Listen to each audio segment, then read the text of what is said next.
네, 오늘 말씀을 우리 같이 찾아서 보도록 하겠습니다. 오늘 말씀은 마태복음 17장 22절에서 27절 말씀입니다.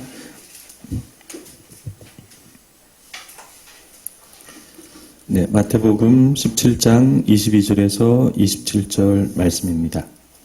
네, 제가 읽어드리도록 하겠습니다. 갈릴리에 모일 때에 예수께서 제자들에게 이르시되 인자가 장차 사람들의 손에 넘겨져 죽임을 당하고 제3일에 살아나리라 하시니 제자들이 매우 근심하더라. 가버나움에 이르니 반세계를 받는 자들이 베드로에게 나와 이르되 너희 선생은 반세계를 내지 아니하느냐? 이르되 내신다 하고 집에 들어가니 예수께서 먼저 이르시되 시몬아 내 생각은 어떠하냐?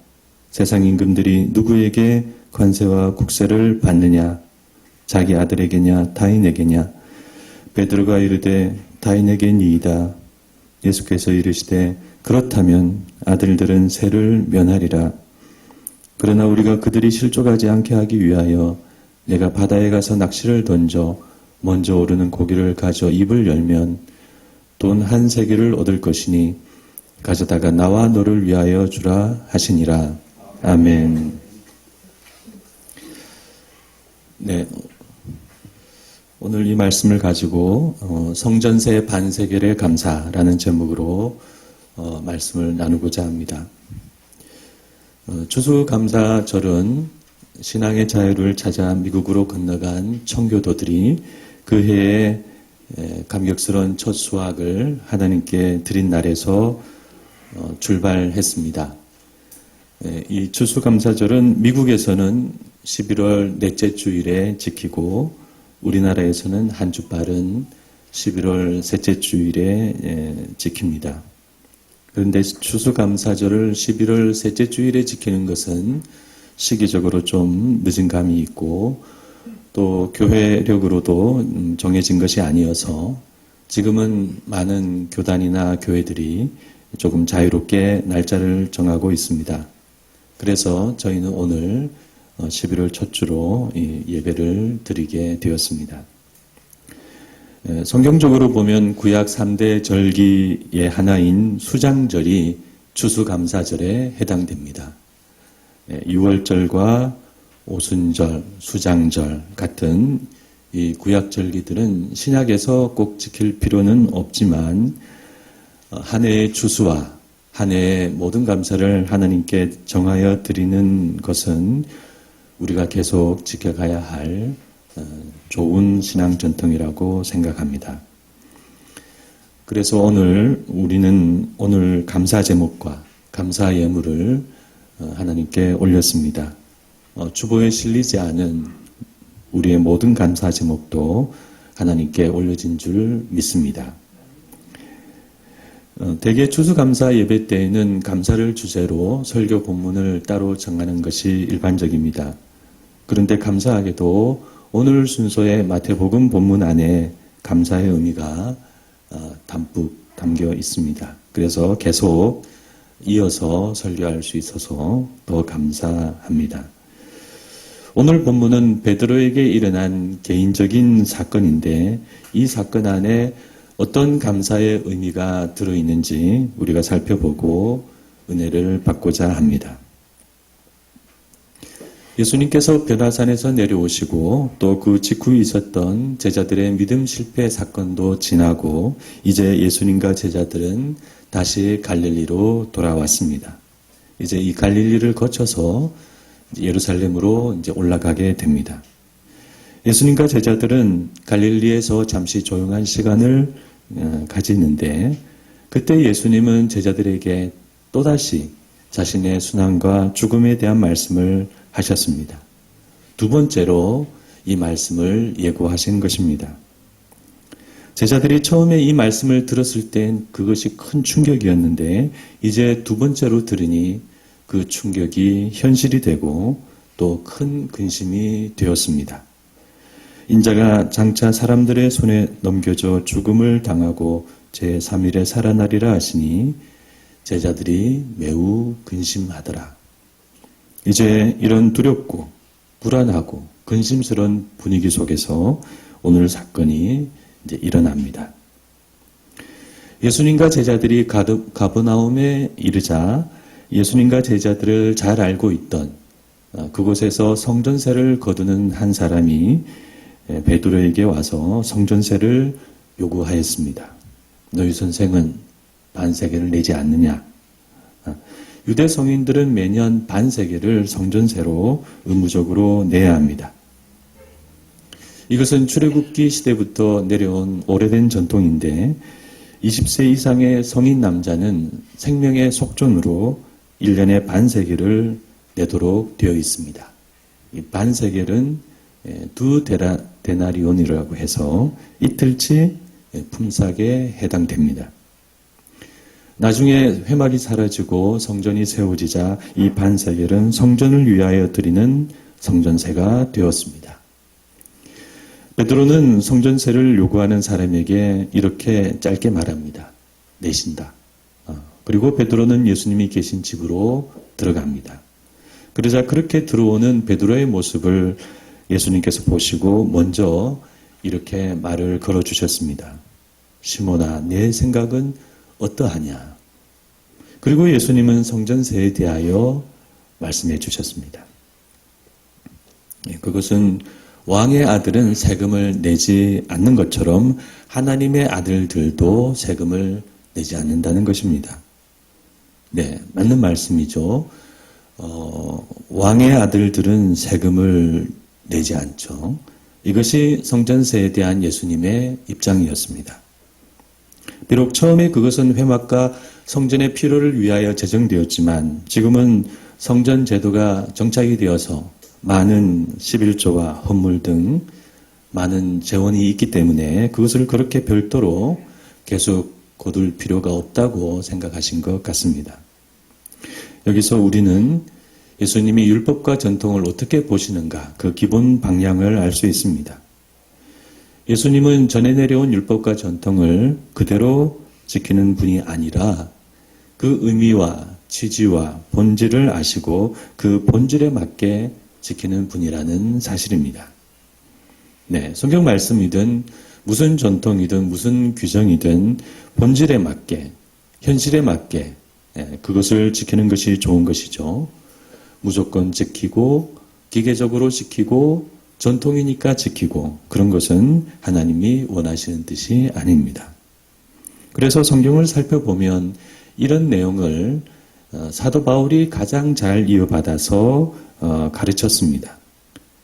예를 들어 예수님은 음행 외에는 이혼하지 말아야 한다고 말씀하시면서 이혼 사유를 음행 하나로만 말씀하셨습니다. 그러나 사도 바울은 이혼 사유를 하나 더 추가하는데 신앙의 이유로 이혼할 수 있다고 말했습니다. 이것은 얼핏 보면 사도 바울이 예수님이 허용한 것을 넘어서는 월권으로 보이지만 그러나 사도 바울이 그렇게 말한 것은 예수님이 왜 음행 외에는 이혼이 안 된다고 말씀하셨는지 그 취지와 목적을 잘 알고 있었기 때문입니다. 바로 약자 보호와 가정 보호. 즉 바울은 예수님께서 당시 남자 중심 시대에 남자들이 함부로 이혼하고 자기 부인을 내쫓는 것을 막기 위해서 그렇게 하신 것을 알고 있었습니다. 그래서 바울은 이방 세계에서 한 배우자는 새로 예수님을 믿고 한 배우자는 안 믿는 상황에서 불신 배우자가 믿는 신앙의 문제로 이혼을 요구할 때 약자인 믿는 배우자가 그의 구원과 안전을 위해서 이혼할 수 있다고 그렇게 가르친 것입니다. 그래서 이것은 예수님의 말씀을 거스르는 바울의 월권이 아니라 예수님의 말씀의 취지를 잘 살리는 바울의 올바른 해석이고 적용이라 할 수 있습니다. 그래서 사도 바울은 새로운 상황과 새로운 세계에서 예수님의 뜻을 잘 적용하는 훌륭한 사도라고 할 수 있습니다. 이에 반해서 예수님 당시 바리새인들은 율법과 전통을 답습하며 그것을 고루하게 지켰습니다. 그들은 성인은 성전세를 율법에 말한 대로 1년에 반드시 한번 반세계를 내야 한다고 주장했죠. 한편 참고로 당시 사두개인들은 성전세를 자유롭게 내면 된다고 말했고, 또 쿰란 공동체 같은 곳에서는 성전세는 평생 한 번만 내면 된다고 말했습니다. 이런 엇갈리는 가르침 속에서 예수님은 성전세를 이제 내지 않아도 된다고 매우 교육적으로 말씀하신 것입니다. 그러므로 우리는 여기서 우리가 하나님의 말씀을 볼 때 어떻게 보아야 하는지를 알게 됩니다. 하나님의 말씀을 무조건 지키는 것이 아니라 뜻과 취지와 본질을 알아서 그것을 잘 지키는 사람이 되어야 하겠습니다. 그래야 기독교는 발전하고 또 새로운 시대에 맞추어서 복음을 우리가 전할 수가 있는 것입니다. 이렇게 해서 성전세 문제에 대한 예수님의 가르침이 나왔습니다. 그것은 율법 규정이었지만 그러나 한시적인 의미이고 지금은 폐지가 옳다는 것이죠. 그런데 오늘 사건은 이렇게 해서 성전세를 안 내는 것으로 끝날 것 같은데, 그러나 여기서 오늘 사건은 두 번의 다른 반전이 있습니다. 한 반전은 그들을 실족하지 않게 하기 위해서 성전세를 내라는 것이고, 또 다른 반전은 그 성전세를 낚시를 해서 물고기를 잡아서 그 입에 있는 것으로 내라는 것입니다. 먼저 그들을 실족하지 않게 하기 위해서 성전세를 내라는 말씀은 우리가 쉽게 이해가 갑니다. 성전세 내는 문제를 가지고 그 사람들과 그렇게 다툴 필요가 없다는 것이죠. 안 내는 것이 맞지만 율법에 대한 그들의 완고한 이해를 생각해서 불필요한 마찰과 오해를 피하기 위해서 내자. 그런 말씀입니다. 네, 이것은 우리가 잘 이해가 됩니다. 그런데 그 성전세를 낚시를 던져서 그 물고기 입에 있는 돈으로 내라는 말씀은 쉽게 이해가 안 갑니다. 왜 굳이 그렇게 하시는가? 왜 그 일에 굳이 기적을 사용하시는가? 그리고 이 기적은 과연 실현되었는가? 그리고 이 기적이 실현되었다면 왜 그 내용과 그 뒷이야기는 왜 생략하고 있는가? 여러 참 많은 의문이 듭니다. 그런데 이 기적을 둘러싼 여러 의문 중에서도 가장 큰 것은 왜 그렇게 행하셨는지 이 기적의 이유와 의미입니다. 예수님은 기적을 과시하거나 남발하시지 않는 분이신데 왜 그러셨을까요? 그래서 어떤 분들은 예수님께서 여기서 그렇게 하신 이유가 성전세를 예수님과 제자들의 돈으로 내지 않기 위해서라고 봅니다. 안 내는 것이 옳지만 내야 한다면 내기 위해서 제3의 돈으로 그것을 마련하시는 것이죠. 그래서 이 기적의 의미를 이렇게 생각하시는 분들은 이 기적의 실제성을 중요하게 생각하지 않습니다. 이 기적은 상징적인 언급일 뿐이고 실제적인 말씀이 아니다. 이 말씀의 목적은 마태복음을 읽는 사람들에게 성전세의 부적절함에 대해 가르쳐 주려고 하는 그런 것이 목적이다. 이렇게 생각을 합니다. 그러나 저는 그렇게 보지 않습니다. 만약 예수님께서 이 말씀을 성전세를 요구하는 관리에게 직접 하셨다면은 이 말씀은 그들의 잘못된 요구를 상징적인 말씀으로 무력화시키는 그런 의미가 될 수 있을 것 같습니다. 예를 들어서 궤변으로 이제 물리치는 것이죠. 그러나 이 말씀은 그들이 아닌 베드로에게 하신 말씀이죠. 예수님께서 성전세를 거부하기 위해서 베드로에게 이런 상징적인 말씀을 하실 필요는 없습니다. 예수님은 이미 베드로에게 성전세가 옳지 않다라고 가르쳐 주셨습니다.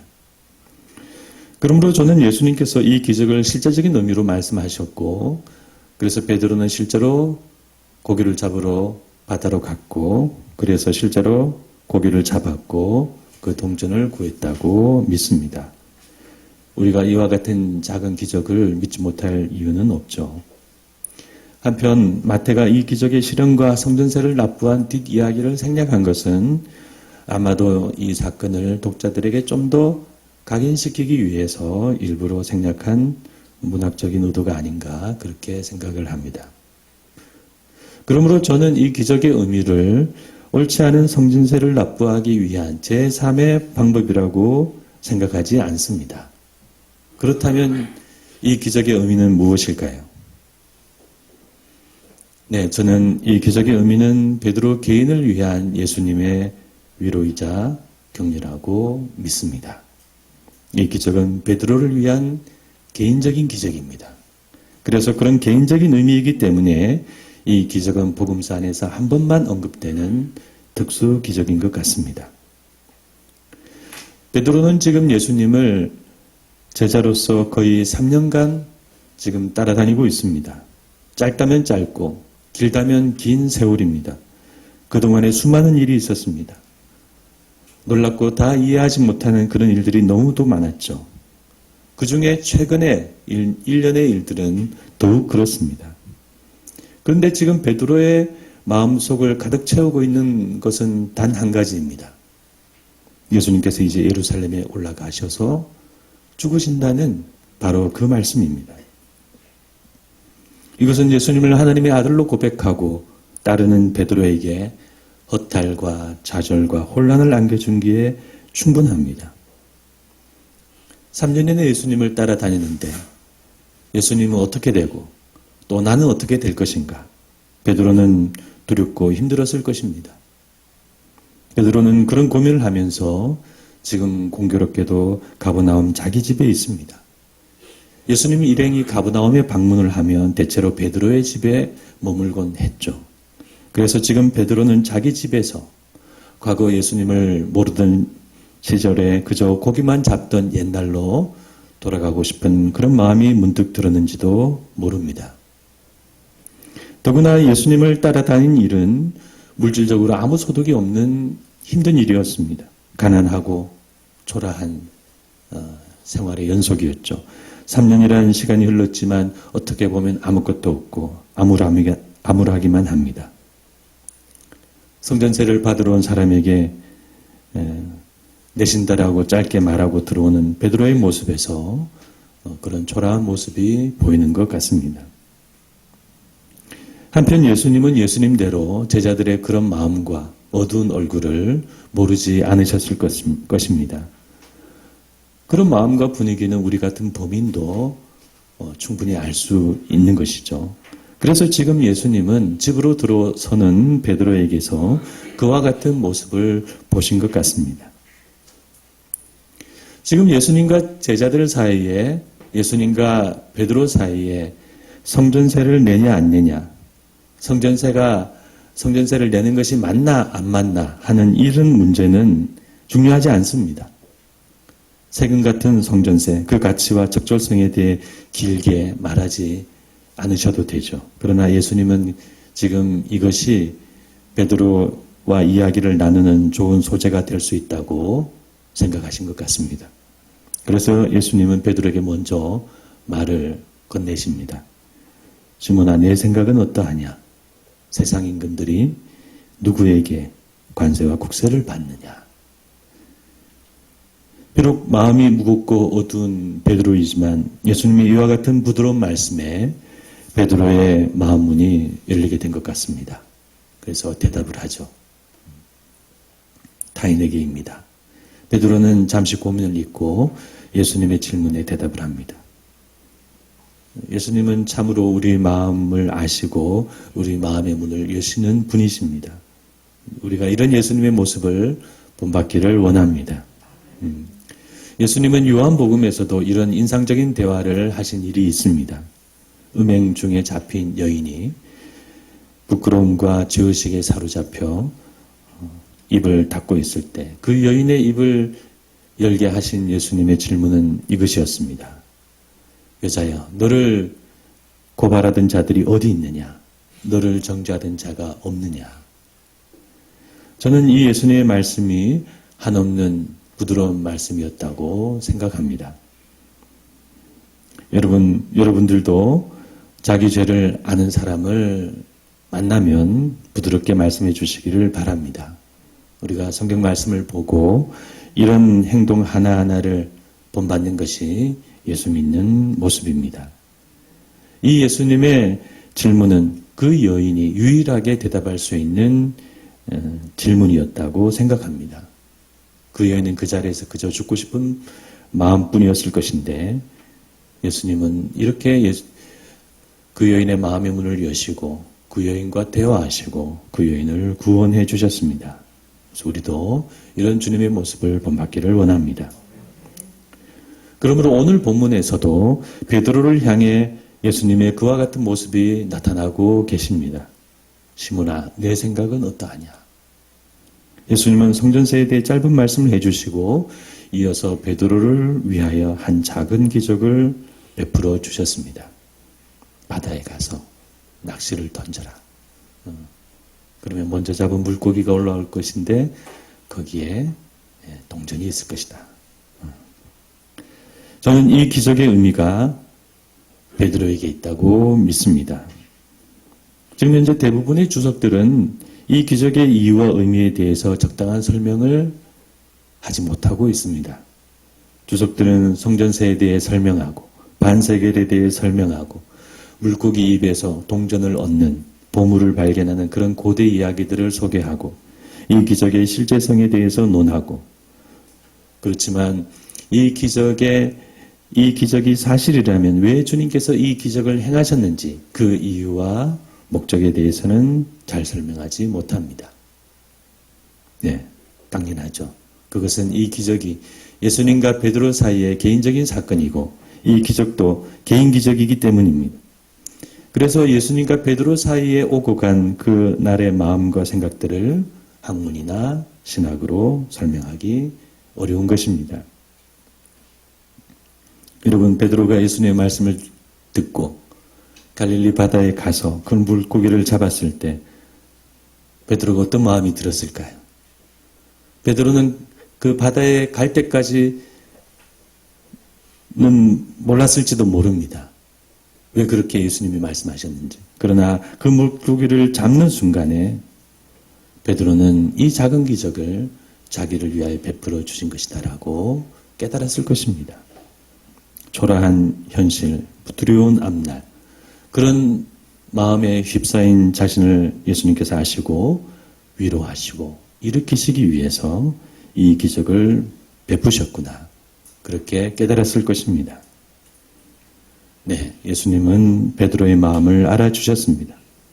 책망하지 않으시고 사랑해 주시고 격려해 주셨습니다. 이 작은 기적을 통해서 말이죠. 그래서 이 기적의 의미는 사랑과 격려입니다. 그리고 내가 너를 안다입니다. 옛말에 사람은 자기를 알아주는 사람을 위해서 목숨을 바친다는 말이 있습니다. 진리가 담긴 말이죠.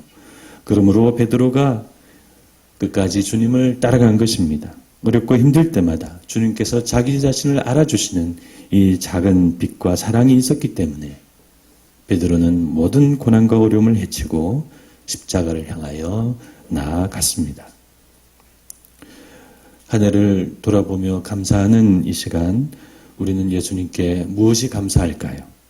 다른 모든 것들도 다 감사하지만 그러나 최고의 감사는 염려하고 두려워하는 나를 알아주시고 사랑해 주시는 것, 이것이 아닐까 생각합니다. 하나님께서 우리를 아시는 줄 믿습니다. 우리 주님께서 우리의 형편과 사정, 우리 마음의 생각들, 또 우리 마음에 흔들리는 작은 떨림까지 아시는 줄 믿습니다. 이와 같은 하나님의 사랑과 은혜를 깊이 깨달은 또 다른 사람, 다윗입니다. 시편 139편은 제가 참 좋아하고 사랑하는 말씀입니다. 여호와여, 주께서 나를 감찰하시고 아셨나이다.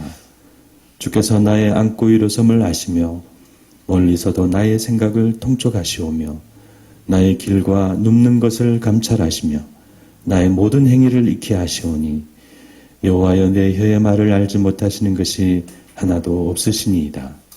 주께서 나의 전우를 두르시며 내게 안수하셨나이다.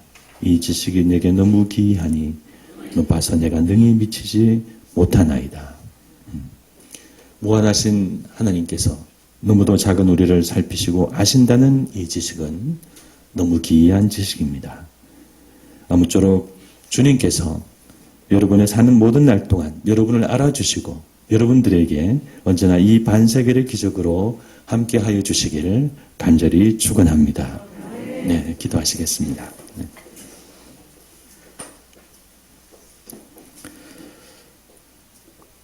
두려워하고 불안해하고 염려에 휩싸인 베드로를 보신 예수님께서 성전세에 대한 말씀을 이어서 이 작은 기적을 베풀어 주셨습니다. 물고기의 입에서 나오는 그 동전을 보았을 때 베드로가 무엇을 깨달았을까요? 주님, 자신을 알아주시고 자신의 마음을 헤아려 주시고 자신을 사랑하시고 격려하시는 주님의 그 사랑의 마음을 깨달았을 것입니다. 하나님, 이런 주님과 베드로의 관계가 주님과 저희들의 관계가 되게 하여 주시옵소서. 저희들도 어렵고 힘들고 불안해하고 답답하며 살아갈 때 주님의 사랑을 다시 느끼게 하여 주시고 하나님께서 이 모든 것을 아신다는 것을 믿게 하여 주시고 주님 그런 사랑과 믿음을 가지고 주님을 끝까지 따라가는 저희가 되게 하여 주시옵소서.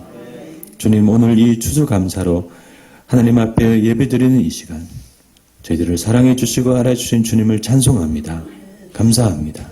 늘 언제나 주님을 따라서 끝까지 따라가는 저희들이 되게 하여 주시옵소서. 지금은 우리 주 예수 그리스도의 크신 은혜와 하나님 아버지의 무한하신 사랑과 성령님의 감화 감동 교통하심이 이 작은 기적을 베풀으신 주님을 향해 감사를 올리는 베드로와 같이 주님께 감사하는 여기 있는 모든 분들 머리 위에 지금부터 영원토록 함께 있을지어다. 아멘.